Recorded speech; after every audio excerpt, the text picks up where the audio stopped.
The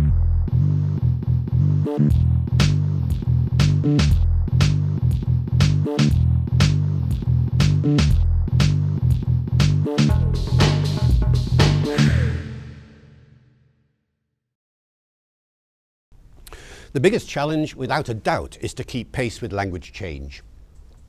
No question. That is the difficulty. Always has been a difficulty with teaching, but it's particularly a difficulty now, given that language is changing so fast. It's changing for two reasons. One reason, the internet, which is indeed fostering new varieties and new experiences faster than ever before. You know, in the old days, if you invented a new word, it could take a generation before the rest of the world knew about that new word.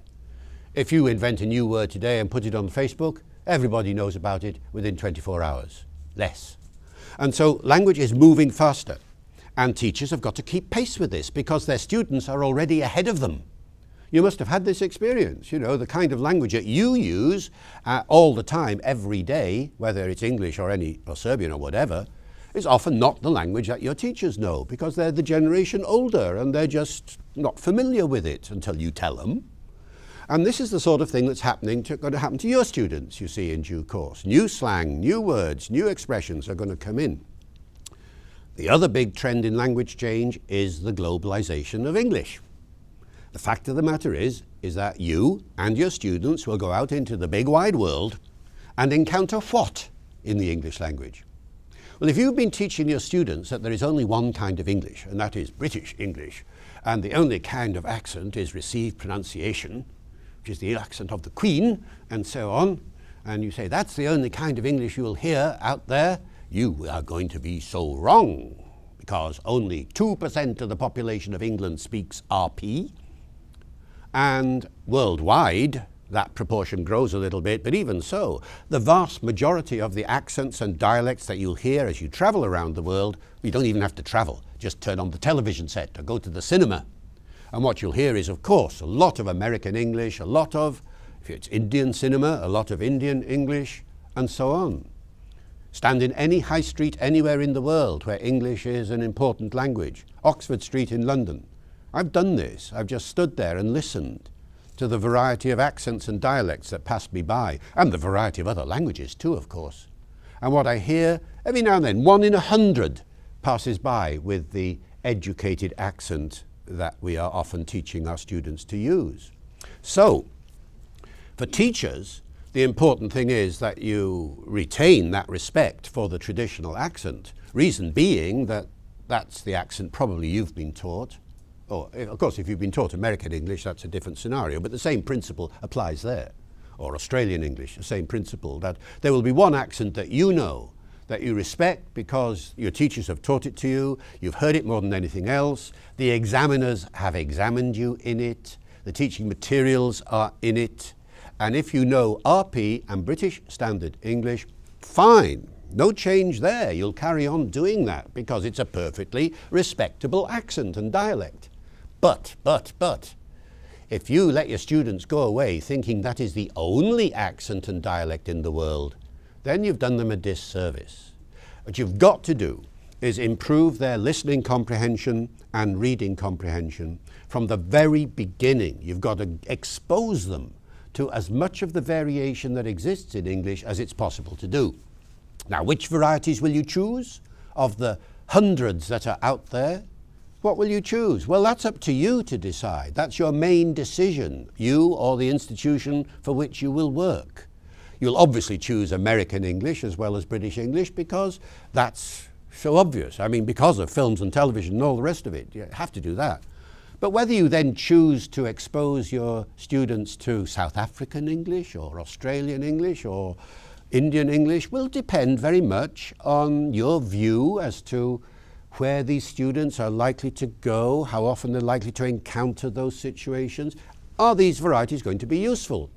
And even if they're not, it's worthwhile spending a little bit of time just dropping them into a scenario where you've never heard anything like this before, guys, and you just play them a bit of, say, Indian English or Nigerian English or something like this, and just let them flounder a bit, and then sort out some of the differences, point to some of the differences and say, notice this, notice this. It tunes the ears, you know, it gets them ready for difference. That's the point about language change. It makes yourself ready to encounter anything.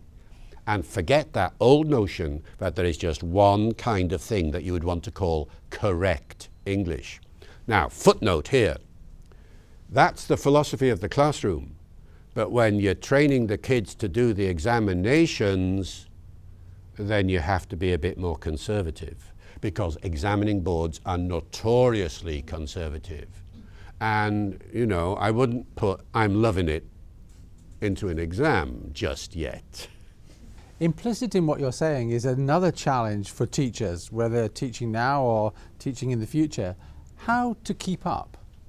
And bear in mind, they're not linguists with time to analyse all that's going on. How does a busy teacher keep up with the changes in the language and perhaps changes in pedagogy? I've no idea. I mean, this is your problem, it's not mine. I thank the Lord every day that I am not a teacher. I said in the lecture just a little while ago, you know, if I were in charge of the world, I would want the world to recognize there are two most important jobs in the world. The most difficult jobs in the world are not brain surgery and nuclear physics and so on. They're easy. No, the two big jobs are, first of all, translating and interpreting, and secondly, language teaching. And the reason is because no aspect of human behavior is more complex than language. It is the most complex thing you will ever do. Those of you who have learned 2 languages or 3 or 5, you've done the job 3 or 5 times over. But think what's coming out of my mouth now, you know, 40 odd sounds, phonemes, whatever you call them, combined into several hundred syllables, superimposed, there's all sorts of intonation and rhythm and stress and so on, combined into 3,000 or 4,000 grammatical constructions with how many words? 50,000, 100,000 words, depending upon the size of your vocabulary, but at least 50,000 words for average speakers of English. And it's all coming out, along with all the politeness and the discourse features and the rhetoric and the jokes and so on. It's all there, you know, and you do it in 2 languages, or 3, or 5. And, you know, remember, 3/4 of the world's population is bilingual. To be monolingual is the exception around the world. And so here we have a situation, and you have to teach it. Well, good luck, you know. And just briefly, your recommendation, what government should do about teacher salaries? Oh, if I were in charge of the world, yes. The biggest bit of applause I got in the lecture in there this morning was when I said that teachers' salaries should be increased by a factor of at least 4. You know, 4 times the amount. But that, I said, I'm not in charge of the world, so that isn't going to happen. But that is the point, you know, that kind of complex professionalism needs to be reflected in salary scales and all sorts of things. And there has to be time, you see. That's it. You have to find the time to do effectively the research into the question. Well, of course, not everybody has to do it. If a group gets together, they can hammer out a syllabus and focus on these global differences quite quickly. There are books out there now and courses called Global and things of that kind which are trying to do this for you. So some of the job has already been done. But the job is now much easier than it was a decade ago. And the reason is the internet. So once upon a time, if you decided that you wanted to teach or talk or expose the students to, say, South African English, well, how would you have done that apart from going to South Africa or something? These days it's so easy. Just type South African English into Google and up will come the latest South African newspapers, the audio will be there. Heck, if you really want to get into South African English, you just call up a school in South Africa and they will have a Skype interaction with you and you can hear the thing, you know, live. It's so easy now. All it needs is a bit of organizing and a bit of money, of course, because you've got to get the equipment and everything. But the job is becoming easier as a result of the internet. It will take a bit of time, but it's time that you only need to spend once. You know, once you've done this basic work and got the contacts and got your materials, then you'll use it next year and next year and next year. You don't have to do it twice. So I think it's an initial problem, but not a long-term one.